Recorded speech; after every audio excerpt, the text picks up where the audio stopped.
You know that friend who just constantly texts you to ask how you're doing?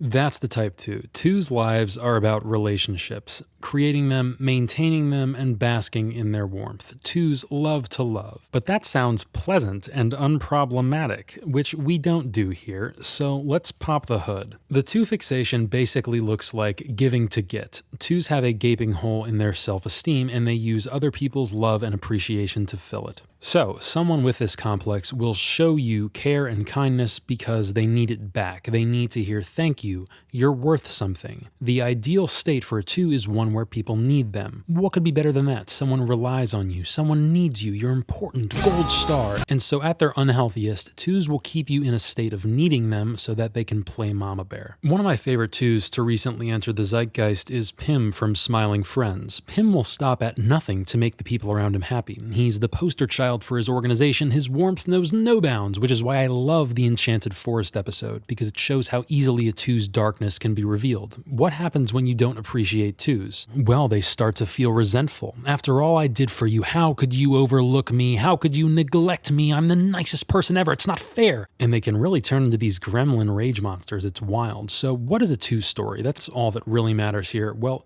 if a 2 craves the love and appreciation of others to bolster their self-worth, then growth for a 2 means getting over it, learning to be alone, finding their own authentic self-esteem. Often this can look like selfishness. The 2 gives and gives and gives, but at a certain point they need to be like, no, I'm going to do something for me, I'm going to rest. Of course, the what can stay the same and only the why changes. That works too. But the Avengers don't do the job because they need it. They do the job because people need them. I'm not doing it because I need it. I'm doing it because they do. Bringing Out the Dead is one of those Martin Scorsese movies that nobody knows about. It's about a paramedic played by Nick Cage who completely exhausts himself in the service of others and attaches his self-worth to saving lives. Given the line of work he's in, he's often disappointed. He can't save everyone and it haunts him. So what's the moment of growth for this guy? What's the turning point of positive change? Take a guess. If you answered, he f***ing kills someone, you would be right. The big moment of growth for this lifesaver is ending a life, and the story frames it as a triumphant moment for him because it is. It's the antithesis of everything his self-worth is hinged on. I will beat the drum of moral neutrality in stories all day. It's not about a character being bad and then becoming good. It's about health, it's about actualization, and that can look really dark sometimes depending on your symbolic framework. Another classic 2 story is the person looking for connection, because they think it's going to solve their problems, or more specifically, looking for love. When the 2 fixation manifests in a one-to-one or sexual way, they can funnel all of that energy into a relationship, and it's exactly what you'd expect. When 2s choose their person, TM, that relationship can occupy 100% of their brain. So 2s are the obvious candidate for the romantic, the Romeo of your story. But there can be this smothering, mothering quality to the 2's love as well. You know I love you.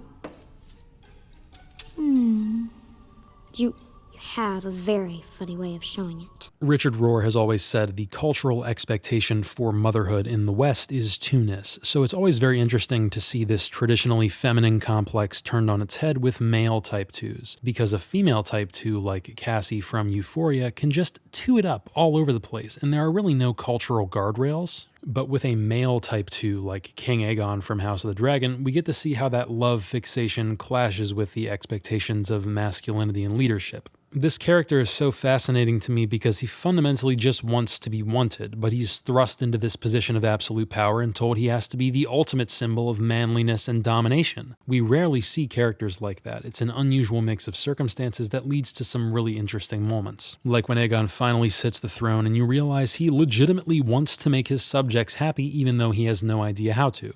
Like, the dude never cared about power deep down, he just wanted to be wanted. When Aegon does become wrathful, it's always over his relationships. The straw that breaks the dragon's back is when his mother tells him she doesn't need or want him. Feeling completely emasculated and shamed, he decides to hop on his dragon and start some shit, which he isn't ready for, and it almost gets him killed. Anywho, if you've been watching the series, you know that my understanding of the Enneagram basically says the origin of each type fixation is toxic. The types are forms of unhealth, and your type is a bad thing you should unlearn. learn. But that being said, the 2 is the easiest type to paint with an uncritical brush. About Time is a movie that's mostly just positive 2 energy the whole way through. This guy wants to find love, he uses time travel to do it. He has some people-pleasing shenanigans earlier in the story, and there are moments where he has to let go of people who he connects really deeply with.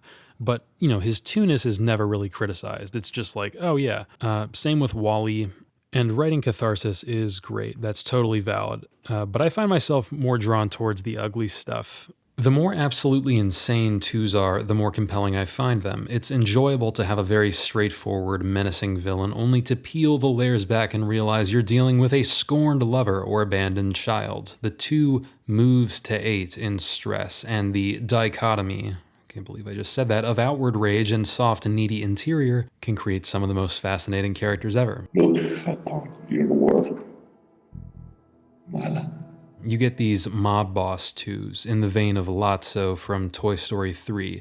They like to be the lords of their little communities where everyone relies on them, and they'll ask favors and expect tribute because of all they've done for you. I haven't gotten around to watching it, but I've heard Pablo Escobar from Narcos is depicted in this way. Christoph from The Truman Show is also a 2. As Truman begins to realize that his world is fake, Christoph does everything in his power to keep him in the dollhouse. It's for your own good, don't you understand? You belong here with me. The most depraved 2 I can think of is probably this lady Elsa from the movie Splice. Elsa grows a genetic human hybrid using her own DNA to raise as a daughter. But when the kid starts to like Elsa's partner more, she becomes bitter and starts to punish the kid, going so far as to chain her up to an operating table and mutilate her to make her more complacent. Raka Raka's Talk to Me is another example of 2 themes in horror. Talk to Me explores a Type 2 Gen Zer named Mia who becomes increasingly more disturbed in her need for love and connection. The 2 themes bleed all the way down to the film's symbology. Look at the hand, the reaching out, the way these characters subject themselves to immense danger because the catharsis of feeling loved and connected is just such a drug. Another recent example is Alien Romulus. At the start of the movie, the protagonist, Rain, is stuck on a mining colony, and she keeps a synthetic named Andy around for company. She essentially lies to Andy, telling him that the 2 will run away together one day. In reality, a rogue synthetic would never be allowed to get on board an interstellar ship. Rain plans on abandoning him once she gets clearance to leave the planet. But as Andy becomes more self-aware, Rain is forced to confront the fact that she used this android for her own sense of companionship without really considering his needs and feelings. Rain redeems herself when she risks her life to save him, and the 2 actually run away together at the end as equals. There's something darkly 2-ish about the alien mythos in general. This idea of being forced to be an alien's parent, mother, the overbearing AI, the queen imagery, and Ripley's motherhood arc in the second movie, The Offspring, and how it initially wants Kay to take care of it and then lashes out when rejected. And again, the point I keep making, this doesn't even mean Rain is a 2. I mean, she's not real, but her internal struggle in the movie is 2-coded. That's how we know what it means for her to grow. A lot of 2 stories are about boundaries, like how far am I willing to go to help this person? Can I pull away from them even if they hate me for it? But the type of 2 story encapsulated by Rain works just as well, realizing you were doing it for yourself all along and then finding a deeper, more genuine altruism underneath. 2s are people who seek love in indirect ways. That could mean being needy, or it could mean making you need them and playing the savior. It could involve seduction. It could involve a degree of power like we see with the mob boss Lotso 2s. Nothing is off the table. Nothing except directly asking for love. That's the one thing they won't do. They're too proud to assert their needs. In terms of personality, 2s tend to be warm and caring and nurturing and friendly and all of those adjectives. 2s will also have very high opinions of themselves. 3s and 4s tend to be aware of their low self-esteem. If you ask a 3 about themselves and their place in the world, they're very future-oriented. They'll be like, yeah, I don't feel like I'm enough because I have to do thing. But if you ask a 2 what they think of themselves, they'll just be like, I'm a gift. I'm a ray of sunshine. My intentions are so pure, often not realizing that there are darker forces at work. So yeah, love, connection, reciprocity, people-pleasing. That's 2s. One more left. Very exciting. See you next week.